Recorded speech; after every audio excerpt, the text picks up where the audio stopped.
there's this constant ebbing of back and forth as I spend so much time philosophizing. I get set in my ideals, and part of that is knowing that and understanding I'm the only one having these ideas. Nobody knows what I'm talking about, and so I'm going to be self-assured, and so then I get defensive, as in I defend myself. But then I think, oh, I shouldn't be so defensive because there are people who aren't against me. But then I just get disrespected over and over and over again, misunderstood over and over and over again, and I'm like, oh yeah, this is where all that shit that I was philosophizing is in practice. And everything is so nuanced, and I have so many answers for everything. But when the first thing I say isn't what they consider to be the correct response, then it invalidates my entire stance, my entire point. Because they didn't let me fucking finish.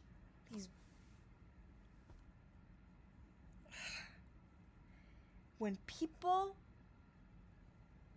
interrupt me when I'm talking about art, when they start saying misconceptions,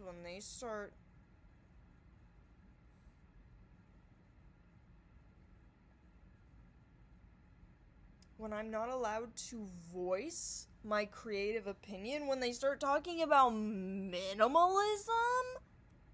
I'm gonna go off the fucking rails.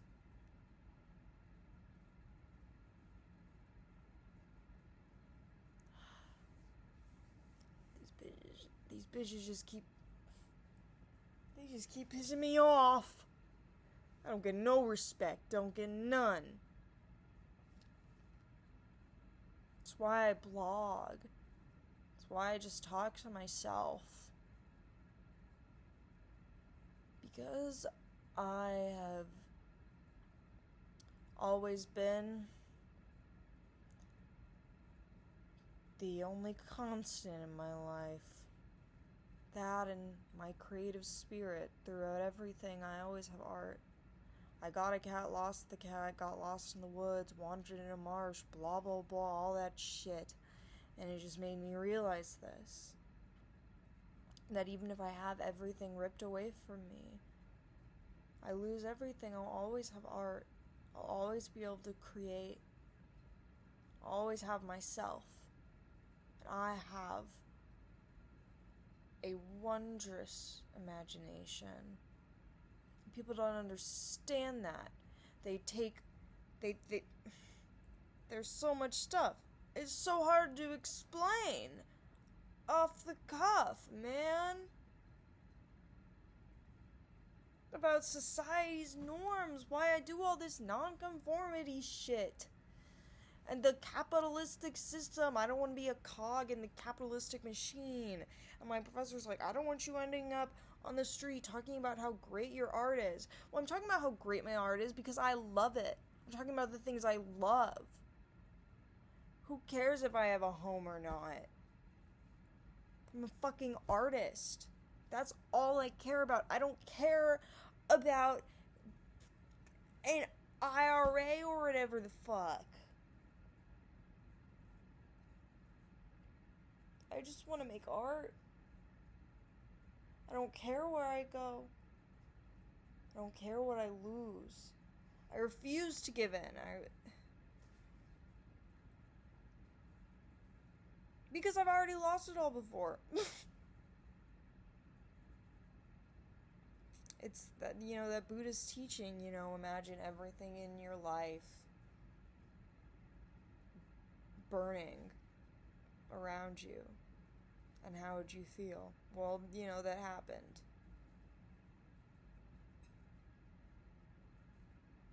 And I survived it. I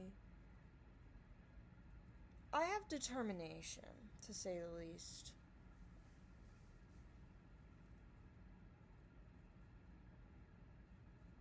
And so I just make stuff. I journal. because there's so much I can't do anything about in the moment. But if I write it down, there will come a point where it is not poignant, relevant.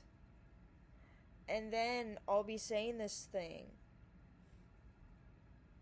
And instead of having to explain myself and this thing, I just reblog my Tumblr post, which is why I'm a blogger.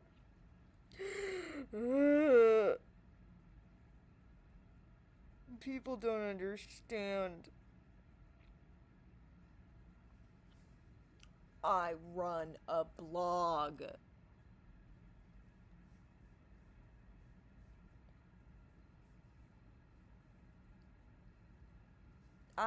My blog is my life. Because I put my life on my blog. I put my every thought on my blog. I live on my blog. I live journaling. I live just talking about my experience. And I live every second making art or consuming art. And what is life? What is the human existence? But its own prose.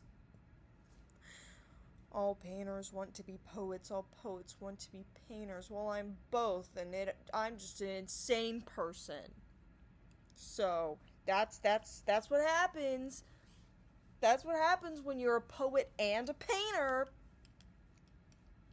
Or is it because I'm an insane person? Though I would argue that there are insane people who are not painters or poets. But are there many painter poets who aren't insane people? Although we were in class and we were talking about memorization, and I said something like, I was like, oh yeah, I just remember things. And my professor goes, well, you're a genius, I have no doubt on that. And I just went, see, these people piss me off, and then they say shit like that. So it's like, there's some level of respect for my skill, but because I'm an insane person, people don't think that I can be in control of my own life and make my own decisions.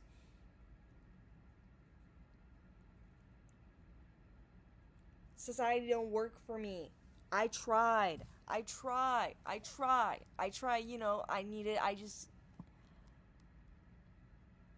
but the more time I spend, even just around people who are in society, I'm like, I hate this. Where's my polyamorous hippie commune?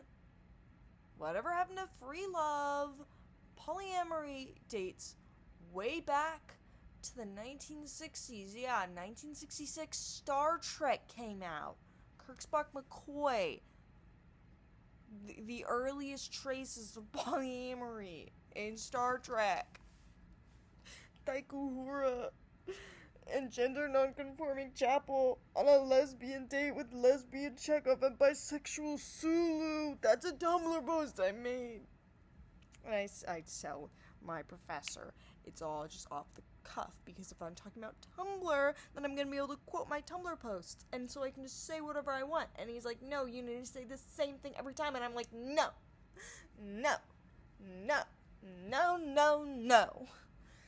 I do what I want, when I want, how I want, and nobody is ever gonna be able to stop that. My own mother couldn't stop that, and she did not like me. She would threaten me with military school, and the average fight with my mother would go, what kind of parent would want a rude child like you? And so I would go, sending me to military school isn't gonna teach me respect, because I don't respect the military. 15-year-old me on my anti-industrial military-industrial complex shit.